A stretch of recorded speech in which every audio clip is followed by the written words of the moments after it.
तो जब हम हरे कृष्ण महामंत्र जपते हैं, हरे कृष्ण महामंत्र सोच करने से भी हम ये सोचने लग जाते हैं कि इससे भी मुझे बड़ी गाड़ी मिलेगी, मेरी बेटी की शादी नहीं हो रही उसकी शादी हो जाएगी। मतलब ये सोच के हम जप करते हैं कि हाँ भाई मुझे बड़ी कार मिल जाए, बड़ा बंगला मिल जाए, और जो भी हमारी डिजायर्स हैं, इससे भी भगवान से हम बिजनेस करने लग जाते हैं हरे कृष्ण महामंत्र से। तो अगर हम ऐसा कर रहे हैं तो ये अपराध है नाम के प्रति। अगर किसी को चूहा पकड़ना है और चूहा पकड़ने के लिए वो शेर को घर में ले आए, तो ये शेर के प्रति अपराध है। किसी को कुछ बड़ा काम कराना है, अगर अपने घर में किसी को कुछ मान लीजिए कुछ काम कराना है और जाके प्रधानमंत्री जी को बोले कि मेरा ये काम करा दो। अब क्या प्रधानमंत्री नगर निगम में कुछ काम कराना, आपके शहर में कोई छोटा सा काम कराना है, तो ये प्रधानमंत्री जी के प्रति अपराध है। ऐसे ही हरे कृष्ण महामंत्र इन चीजों के लिए नहीं है, हरे कृष्ण महामंत्र बहुत बड़ी चीज देने के लिए है। मैं एक एग्जांपल से बताता हूँ आपको कि रियलिटी में हरे कृष्ण महामंत्र क्या करता है। आप सभी को पता है चैतन्य महाप्रभु कौन थे। चैतन्य महाप्रभु श्रीमती राधा रानी और भगवान कृष्ण के युगल अवतार हैं। 500 साल पहले आए थे। तो उस समय में जब वो छोटे थे उनका नाम क्या था, निमाई पंडित। तब तक उन्होंने अपनी लीलाएं प्रदर्शित नहीं की थी। उस टाइम पे वो पूरा नटखट थे। तब वहां पे एक व्यक्ति थे, कौलावेच श्रीधर। कौलावेच श्रीधर, कौलावेच मतलब जो कोला बेचते थे। कोला मतलब है कैंपा कोला, ठीक है। नहीं, कैंपा कोला नहीं, कोला का मतलब है केला। केला और केले से संबंधित वस्तुएं। और आप उधर जाएंगे, नवदीप मायापुर धाम में जाएंगे, वहां देखेंगे कि घर घर में केले के पेड़ लगे हुए हैं। यहाँ जैसे गेहूं की खेती होती है, वहां केले की खेती होती है। और जहां पे जो चीज ज्यादा होती है वहां कौन खरीदने आएगा। फिर भी वो यही बेचते थे। केला बेचते थे, केले के पत्ते बेचते थे, केले का जो तना होता है वो बेचते थे। इसलिए केला कौला, एक्चुअली कौला, कौला वे श्रीधर, उनका नाम श्रीधर था। उनका नाम पड़ गया था कौला वे श्रीधर। और कोई नहीं बेचता था, सिर्फ वही बेचते थे। और बेचने की नीड भी नहीं थी इतनी, क्योंकि वहां पहले से ही इतनी ज्यादा मात्रा में था। सबके घर में लगे हुए हैं, कौन खरीदने आएगा। तो जो ये कोला वे श्रीधर थे, इनके नाम के प्रति इतनी रुचि थी, ये 24 घंटे नाम लेते रहते थे। और इनके पास क्या थी, एक झोपड़ी थी। झोपड़ी ऐसी, बिल्कुल 5 स्टार, बिना छत की। एक, ये एक ही चीज रखते थे, कमरा भी उसमें एक ही था। जिससे जिस लोटे से पानी पीते थे, सारे काम करते थे, वो बर्तन भी एक ही था सिर्फ। और धोती भी एक ही थी, उसमें भी 11 छेद थे।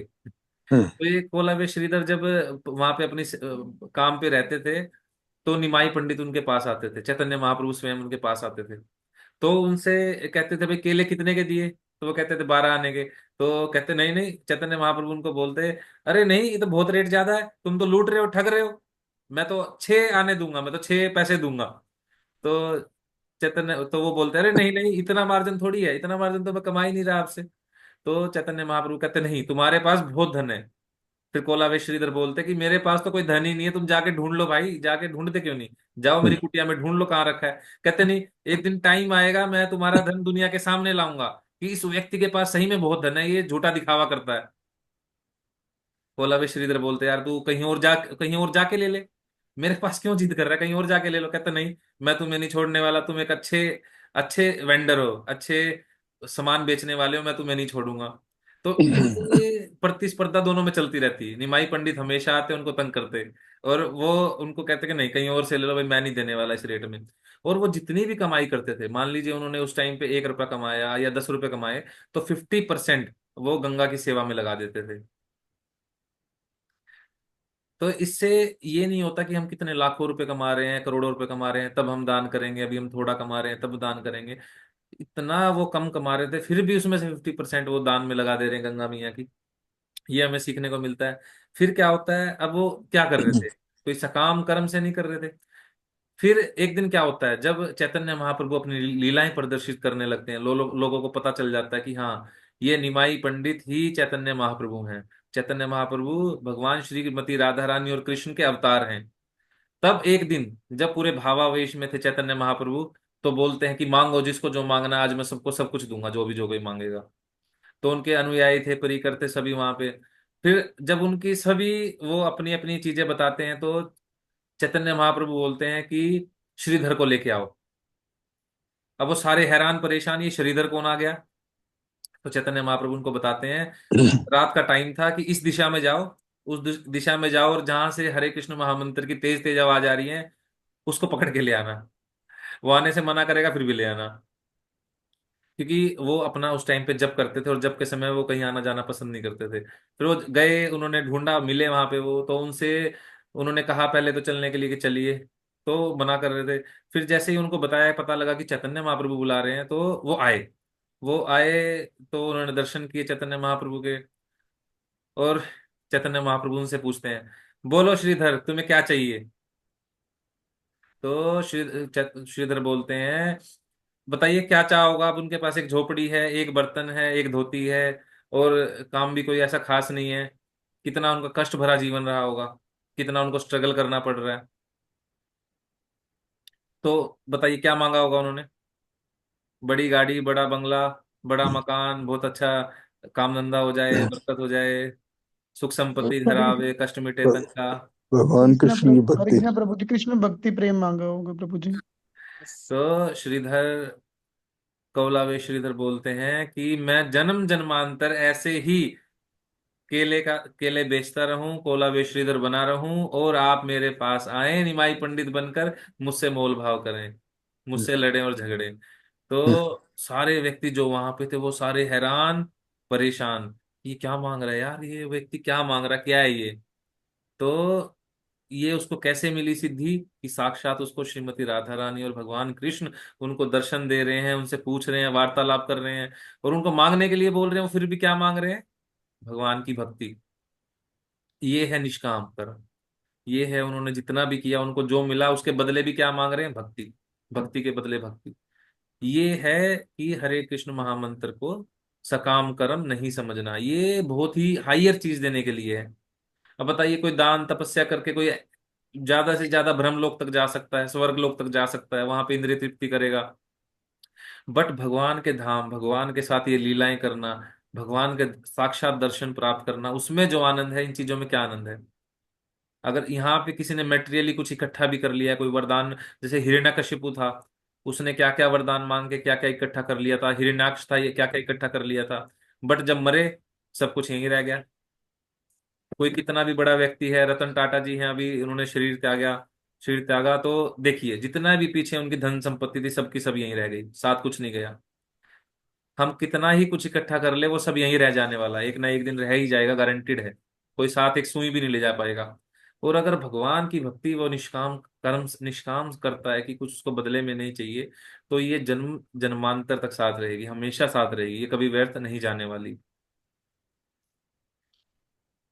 ठीक है।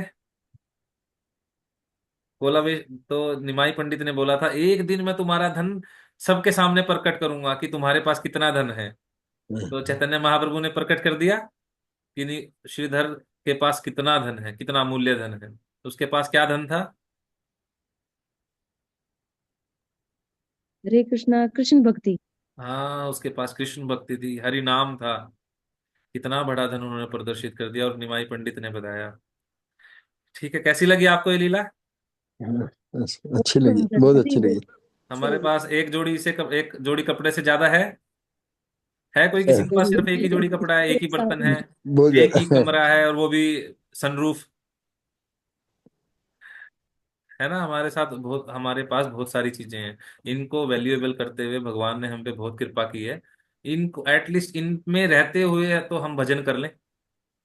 एक वीडियो पीछे वायरल हुई थी, भूखे पेट भजन ना होए गोपाला। तो भक्त लोग कह रहे हैं, भरे पेट कौन सा भजन हो जाता है गोपाला, भरे पेट भी भजन नहीं होता। ठीक है, सब निष्काम कर्म में लगिए, भक्ति में लगिए, एक दिन भगवान आपको भी ऐसे दर्शन देंगे, भगवान आपका धन भी ऐसे प्रदर्शित करेंगे। गारंटीड है। वो समय दूर नहीं है जब, अगर शुद्ध भक्ति के राह पे चलेंगे, सबको पता चल जाएगा आपका असली धन क्या है।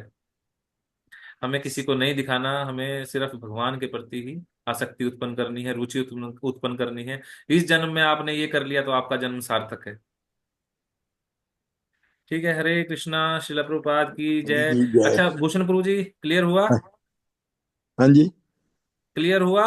हाँ जी, हो गया जी। पक्का। लगभग हो ही अगर गया ना। समझ नहीं आता हम पूछ सकते हैं, हमें आगे नहीं भागना। आगे दौड़ पीछे हम्म, छोड़ वाला काम नहीं करना। समझ नहीं आएगा, हम दोबारा तिबारा 4 बार 5 बार 6 बार। ठीक है। ठीक है। हाँ, अच्छा, और किसको अभी तक क्लियर नहीं हुआ तो कल इसको और अच्छे से क्लियर करने का प्रयास करेंगे। और भी अच्छे से कर देंगे तो समझ आ जाएगी। ठीक है प्रभु जी, थोड़ा सा और अच्छे से कर लेंगे कल। ठीक है। ठीक है, बाकी सबको क्लियर है।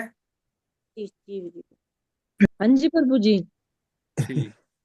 हरे कृष्णा, श्रील हरे कृष्ण। प्रभुपाद की जय। सिर्फ बात की हरे जैसे कृष्णा। भक्तों को धन्यवाद प्रणाम हरि धन्यवाद बोल। प्रणाम हरे श्री हरि प्रभुपाद। बोल।